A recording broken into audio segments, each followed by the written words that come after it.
Coming up today on Locked On at Texas Tech, a guy that you may not know, a guy that you may never see, but a guy that is crucial to Red Raider football efforts, has got a new deal to keep him in West Texas. We'll discuss next on Locked On Texas Tech.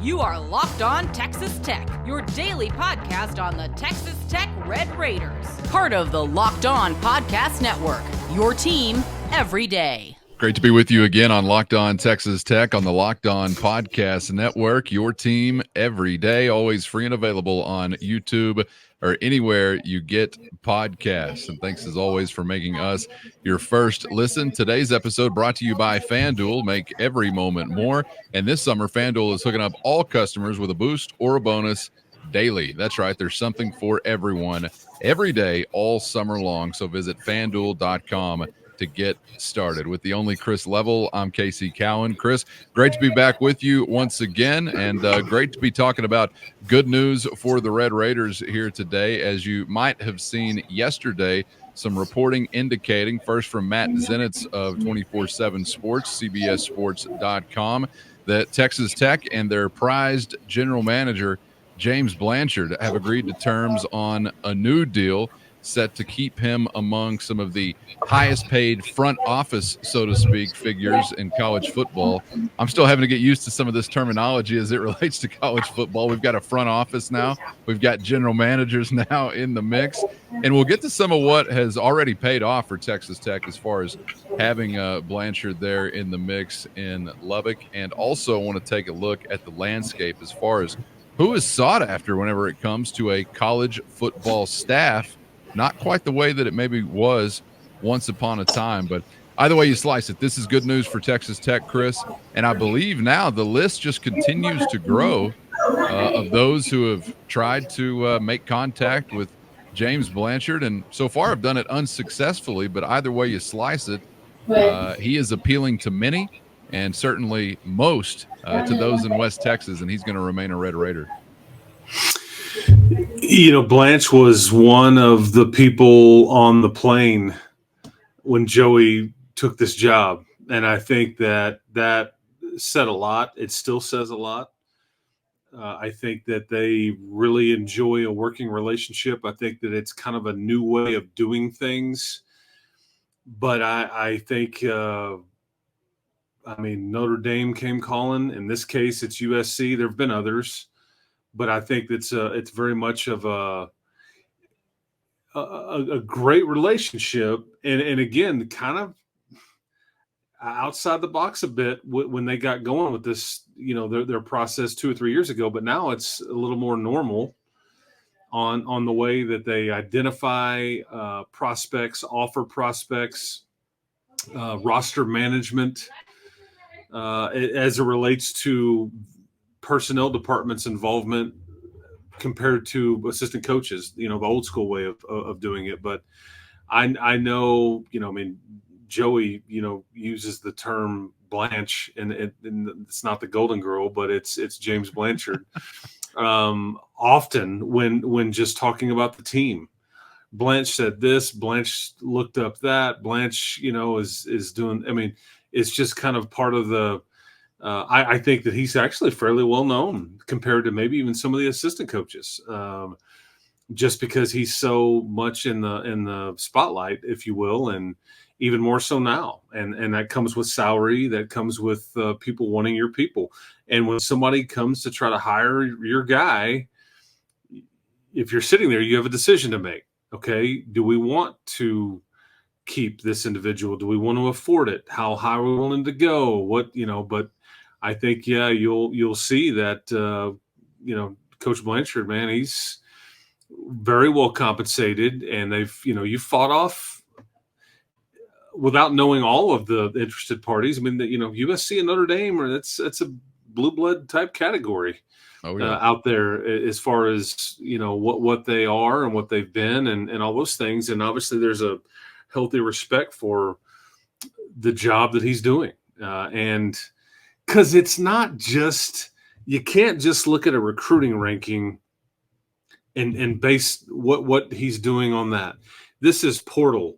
This is these walk-ons that have come in that were highly sought after prospects as high school kids, and you've gotten them to walk on, and then you figure out ways to make it work. These are the Jackson Hugheses that just showed up. We talked about him recently on a show, the offensive lineman from University of South Carolina, and all of those different kinds of ways to add talent to your roster. This is who is spearheading that entire process, large in part. And I want to make sure we mention Brian Nance as well.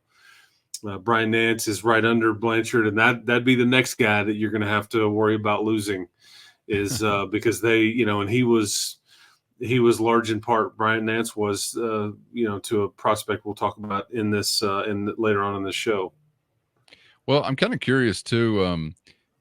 The story for Blanchard is so great, and I don't know every detail of his background, but you can fill in what I'm missing, I guess, or maybe what I get wrong. But I mean, this is bootstrap territory, because I believe he began with sort of an online presence as it related to scouting athletes, scouting football players, and kind of identifying and creating a profile of this guy or that guy. I mean, it was really, I don't know what type of room he was sitting in, but it was like some room in his house where he's just got a computer and maybe a microphone, and he's got access to some film. And I think he kind of began identifying things about players here or there. I don't even know. I mean, you tell me if you do know. It didn't even begin, I don't think, as like a paid service. It almost seemed like something he enjoyed doing. And I mean, talk about blowing up, good grief. But did I get some of that background right? Because it really seems like kind of a grassroots start for a guy that now has made a huge mark in college football, and particularly with Texas Tech. Do what you love. Yep. And figure out a way to make money at it. That's everybody's goal in life, right? I mean, and I think he was in some ways ahead of his time a bit, but the fact that we're talking about general managers and like capologists and all these kinds of things, that it's only been professional level, that it's now spilled into college. That's why I mentioned ahead of his time, because that's large in part what he is. He's team president, general manager, capologist, all, and then talent evaluator, all kind of wrapped up into one. And there's several people in that department. He just happens to be in charge of it, and his word carries a lot. What is fascinating about Coach Blanchard's philosophy, it's not just this is what I like to do, I like to identify. He's got a lot of different, we've talked about this before. You can dunk a basketball, hurdle times, hand size, arm length, all these things that there's studies that in information, and what you're trying to do is you try to put all these things together, and you're trying to eliminate misses, which is darn near impossible. You're trying to say these traits will translate if they run this, or they're this size or whatever. Then it translates to football, and they clearly have the hurdling, the dunking a basketball, and the athleticism that comes with that. That there's certain size that they look at for certain positions that they just won't bend on, and sometimes it doesn't check the recruiting services box. So you see a Tech take a 2 or 3 star guy that doesn't a lot of offers, but it's like Mike Dingle is a prime example. Mike Dingle is somebody that can flat out fly, and we haven't seen what the finished product will look like. But he is somebody that they identified as somebody that triggered these times and measurables and all those things. And they're like, I don't care what everybody else thinks. My philosophy or my information tells me that this is somebody that will translate to football. But Coach Blanchard, and he's had some help, but he's kind of put this thing together, and it's pretty fascinating because it is outside the box a little bit, and it doesn't agree with like who always ranked the 4 and 5 star in some cases. And that's what's fun about it in some ways. Well, and I think from a Tech perspective, or a program of that ilk, I mean, look, we all want to be able to walk into every Blue Chips living room across America and be like, hey, here's the logo. Don't you love it? Come play for us. And that works sometimes for some programs, but Tech is not in that category. And you've got to be able to identify, you've got to be able to find some hidden gems, so to speak, that others wouldn't. And it really seems like you're in a good position to do so. I'm wondering, Chris, this is, again, an impossible question to answer, really, which are the ones I love to ask you. I apologize.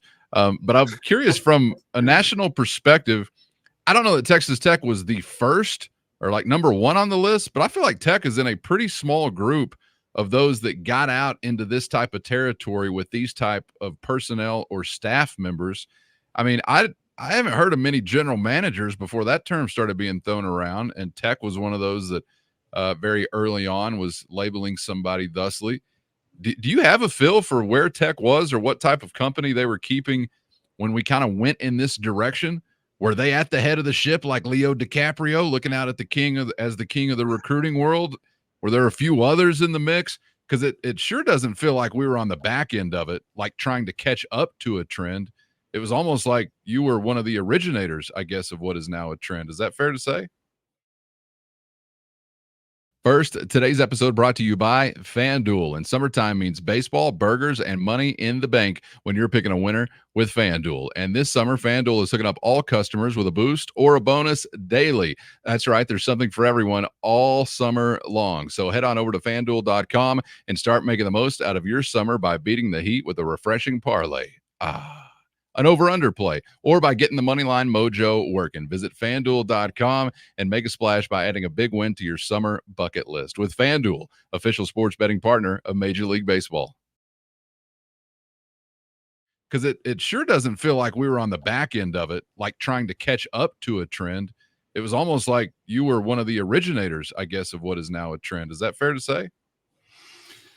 The way it used to be, assistant coaches would be given a territory and you go recruit that territory. And then if quarterback, and there's certain positions that we'll bring in the coordinator, we'll bring in maybe the position coach to make the decision on, I know this offensive lineman is in your territory, but I want to be able to identify whether we're going to offer him a thumbs up, thumbs down, and then how hard we want to go in on him and all those things. That was very much the old school way of doing things. Joey and Coach Blanchard, I think, really changed. They were kind of on an island here as far as, and some people strongly agree with this and go, whoa, and some people still strongly disagree with it. Sure. But this is they are very much in charge, that personnel department is, in identifying and offering. You will talk to a position coach or a coordinator going, I'm not really sure who we're recruiting. or who I haven't been told yet of who I need to go recruit, or how that goes. And again, it's changed with NIL and the portal and all the reasons, but it's not just, hey, everybody break up. You got Oklahoma, you got Louisiana, you got West Texas, you got East Texas, you got, it's not really like that anymore. But they kind of, large in part, decide what goes on. And some coaches and assistant coaches are comfortable with it, and others are like, okay, so like I'm in charge of cooking the meal, but I don't get to shop for the groceries. Kind of like what Bill Parcells said about the Patriots years and years ago, or the Jets, or I can't remember what team he was working for at the time. But they were very much, I think, by themselves in that.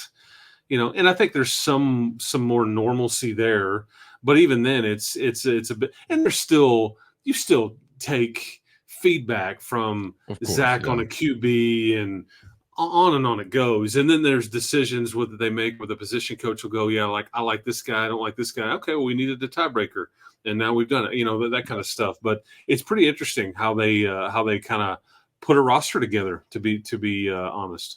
Yeah, and I think that may be one thing that's working out to be an advantage for Texas Tech in keeping a guy like James Blanchard. And I'm sure a lot of it has to do with the relationship with Joey McGuire, because that was the foundation of it all to begin with.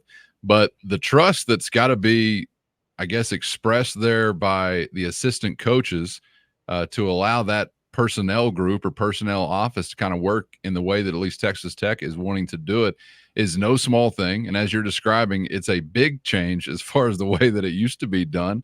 And I'm kind of thinking like, somebody maybe sitting here saying to Blanchard or somebody else in that type of position, hey, here's the USC logo on the helmet, so it's a no-brainer yes, right? And you may be thinking, well, the fit that I've established here and the rapport with the way that I want to do things and like to do things is not just a plug-and-play situation. So you got to go take on a whole new coaching staff, and whatever, maybe even an AD to a degree or a head coach. And you're like, all right, guys, am I going to get to wield the same type of influence as I become comfortable? And I guess that's probably an advantage for Texas Tech in keeping James Blanchard, in that you really have sort of reformatted your approach to revolve around that, for better or worse. And, I would say for any leader, a head coach or otherwise, if you're going to go down doing it your way. So they're doing it their way, and I am intrigued to see how it's going to work out. And I guess you can say we have already gotten some results as far as that way is concerned. And I want to throw this up on the screen there for those watching on YouTube. If you haven't seen it, I'll tell you what it says also. But speaking of one of those results, this was a comment that was put out there on Twitter, and this is from Greg Tepper of, I believe, Dave Campbell's, right? Is that who Greg works for? Yes. I think. Either way, this is from Joey McGuire at a Coaches Association function, I believe, talking about Micah Hudson. And the tweet says, quoting Coach McGuire, "Micah Hudson is every bit of everything people say about him. He's special." End quote. We can also have a shining the spotlight on a freshman and what that could result in type of conversation, Chris. But this does tie into what we're talking about in the way that Texas Tech wanted to approach things from a recruiting standpoint. And as you mentioned earlier, the name Brian Nance, I think, figures in prominently in the relationships that led to this 5-star landing in Lubbock. Pretty interesting and a bit of a payoff, even though we hadn't seen him in a game yet, a bit of a payoff already to that approach. Yeah, and going back to what you said, I mean, it takes a unique relationship and trust between the head coach and somebody like James Blanchard for all this whole thing to work. And you're right. I don't know if Blanche can go find that elsewhere, but I think right now it's working here. And you're right. It's paid some dividends. Fans ultimately won't care about this minutia as much as they'll care about, hey man, how many games are we winning? How many championships did we win? Ultimately, we need to see a lot of this turn into more points than the opposition on Saturday afternoons, and you need to win 9, 10, 11 games and all that stuff. We knew where it was when they kind of took over. There was a reason that there was a coaching change made. And so this is taking a bit. But when you read that he says that about Micah, talking about Coach McGuire, what was your first thought? My first thought was, duh, he's saying this. Joey McGuire has never been bashful about being excited about his team. And I really don't mean like the thought on Hudson to say duh, just that he would say this. Of course he would say this. Was asked in another conversation on sports radio in Central Texas a couple of weeks ago what we thought the impact might be of continuing to really just increase the spotlight on a guy like this. And maybe this is what I'm telling myself as a Tech fan, but I also believe it to be true to an extent. A guy that's been in the spotlight like Micah Hudson up to this point, I don't think his coach expressing confidence in him, calling him a generational player or something like that, is going to add some, layer of pressure that he couldn't withstand. At least I hope that is the case. But back to this comment, Joey McGuire has said before he's never going to apologize for being excited about his guys. And I think he also said he's always going to be the most excited about his guys. So he's not going to be bashful, whether it's from a team perspective or probably an individual perspective. So I'm not surprised that he's throwing this kind of thing out there for him. And, I think also for a player like Micah Hudson, there is a degree of make the audience aware of what we've got. Make this guy a known commodity outside of Texas Tech circles even. So I don't know if you want to call it marketing or whatever you want to describe it as, but I think there's a little of that also that probably a player likes from his head coach. Have you ever known a player that was not liking when the coach is like, I really like this guy, and I want to tell y'all that I really like this guy. So it all goes back into that relationship that I'm sure so many players love, or what they love about having a relationship and playing for Joey McGuire. I think Joey probably trying to be very respectful toward Micah. I think a lot of these comments and a lot of things have been earned clearly, but I also think he's trying to, he feels it's his duty. Hey man, this guy chose us. I'm in charge of telling his story now. And It's funny you talk about Joey being optimistic and excited. Remember, we've talked about that before. It's not about if the glass is half full or if it's half empty. It's about who's pouring the water.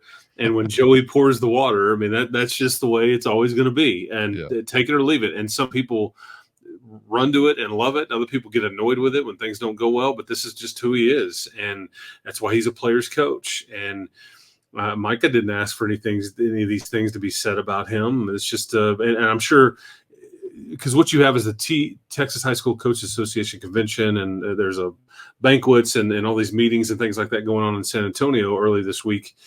And Joey, it's his chance to get in front of a lot of these high school coaches and build those relationships, which funnel into recruiting. And I think he was probably asked about, hey, how's Micah doing? And so I think that's probably what this comment was offered up on. But I think that it's been a long time since I've been looking forward to one particular football player that we hadn't seen ever in uniform yet, for playing. And I remember even if we can draw a comparison to like Michael Crabtree, he was here for a full year before he ever, actually played.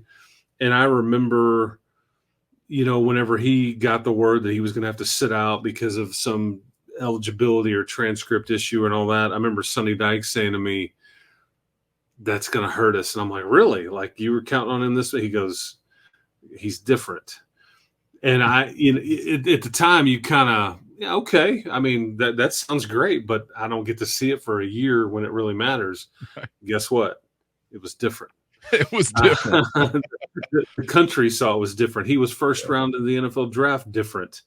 He was, beat Texas at the end of the game different. I mean, all that stuff.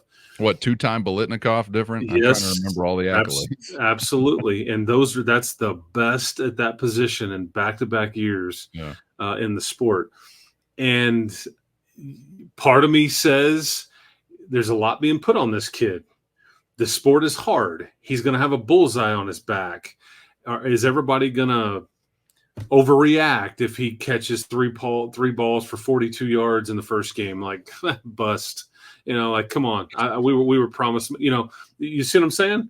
So hey, 3 for 42 doesn't sound that bad. It sounds like a decent average. But I get what you're saying. He did average, I think, like 19 yards a catch in high school. But the flip side is everybody will tell you the same thing. And that he's mature enough. He's just different. And so I think they're running to this praise, not trying to avoid it or protect him. Because I think they think he's mature enough to handle it. And it's not going to be – we're not setting him up to fail. We're not over – they're just – when I think Joey basically, if you dumb it down, he's like, all of the things that people have said, they're dead on. He's different. He's special. Hence the reason he was ranked what he was ranked.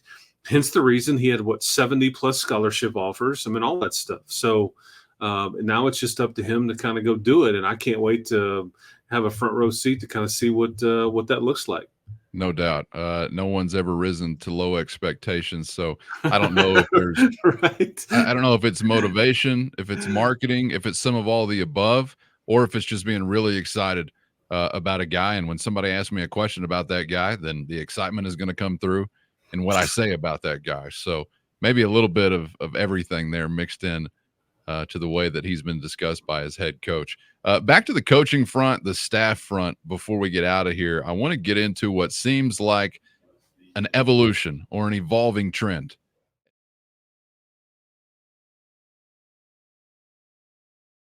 And this goes back to James Blanchard.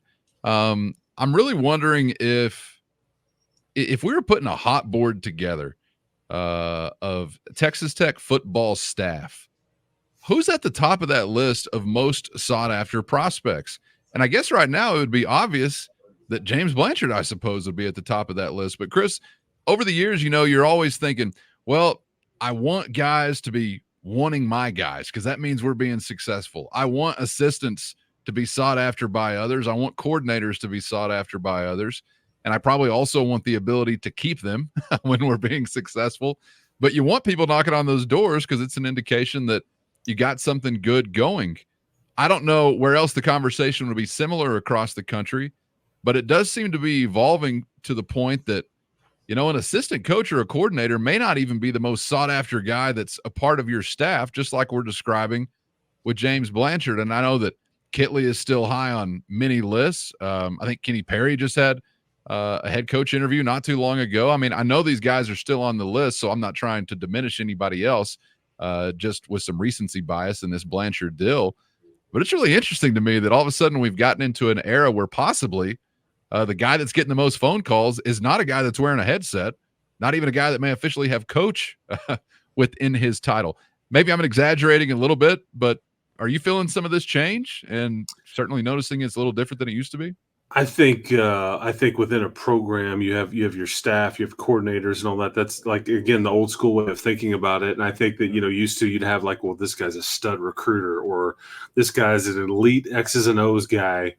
And so there was different wants and needs out there from those kinds of things. I think strength coaches in recent years, like if you can run a really good strength program, you see some of these big time schools hold on to their strength coach for dear life because they are the culture setter.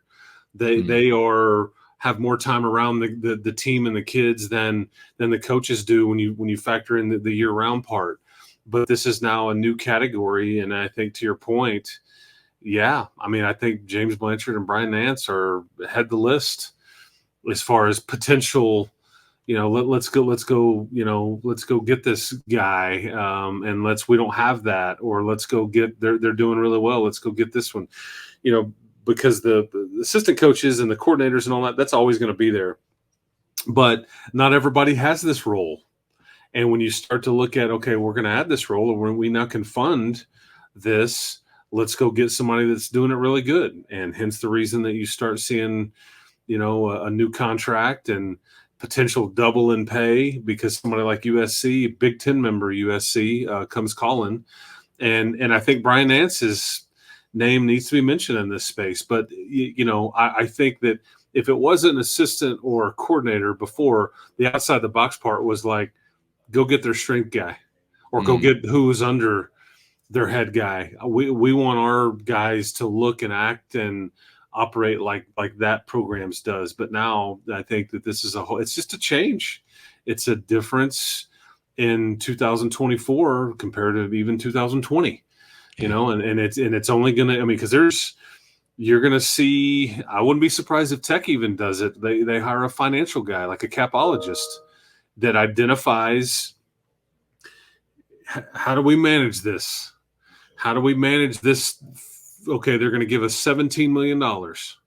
How do we manage what the backup left tackle gets versus the deep snapper versus the starting quarterback? That's coming. That's coming. And I think that that's a matter of time before you get a new role that enters into this equation. But to your point, yeah, I think you nailed it.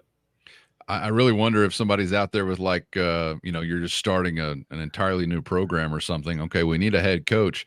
And second used to be, I don't know, we go get a coordinator for one side of the ball or the other. But right now maybe you're saying we got to get a personnel guy. We got to get a general manager. Mm-hmm. So, I mean, it's a really different thing. And it's kind of tying in, I guess, to what you described on Friday's show in answering a question from the comments, our Voices from the Comments show that we put out on Friday afternoons, and talking about a specialization area for Joey McGuire. And we got into discussing how, criteria for a head coach and what's appealing to a program has probably shifted a little bit because of the NIL component, the transfer portal component, and so many other things that now you're asking those guys to manage. Whereas previously it was, okay, is he a great recruiter? Is he great X's and O's, great motivator? If he's all three, he's probably going to be really good. But there's some different things that come with that job now, and some different things that come with prioritizing what you want out of a staff entirely. And obviously James Blanchard, a big part of that. So glad to hear the news that he's going to be well taken care of and hanging in West Texas longer. It's not about the X's and O's. It's about the Jimmies and the Joes. Always. I mean, it just is, folks. And this is a lot of Jimmy and Joe talk and guys that are responsible for that. But that's just the way, that's just the way it goes. You can X's and O it to death. And scheme is very important. Don't get me wrong. Yeah. Because when scheme meets talent, that's when it gets to be really, really fun. But you got to have the you got to have the talent to win it at a high level. So that's what some of these folks that we've talked about in this show are tasked with. But yeah, man, this was fun. Wasn't certain when this would come out. Knew that there was some courtship going on. Wasn't sure how it was going to end, but nice to see it end the right way for the good guys. And you have to credit the administration, your donors, the Matador Club, whoever, all the folks that are kind of helping support this program for stepping up and realizing that, hey, we don't want to lose this piece. We need to keep him here. And it costs money. It costs real money. And so credit to Texas Tech for stepping up and making it happen. And a reminder to those that may be, let me know when he runs out of the tunnel type of fans, which I've spent my life being one of those, so I don't blame you at all. But what you have to appreciate that's happening sort of behind the scenes in James Blanchard and his crew. So have to enjoy that while we have the opportunity. All right, enjoyed the time with you as always, Chris. Appreciate the insights and perspectives, of course, and looking forward to the next round. We'll see you then. Boom. Yeah, guns up, everybody. Thanks for subscribing. Appreciate you watching and listening. Talk to you tomorrow. That's right. And get subscribed on YouTube or anywhere you get podcasts if you haven't so far, so you never miss an episode. And one of the best ways to help us grow the show is to comment anything below. So get into YouTube comments and enjoy the dust up. Thanks to the everydayers out there who are dusting it up on the regular. Appreciate being your first listen. And for your second listen, check out Locked On Big 12 on YouTube or anywhere you get podcasts. For Chris, I'm Casey. Thanks for being out there, and we hope to see you back for the next round on Locked On Texas Tech.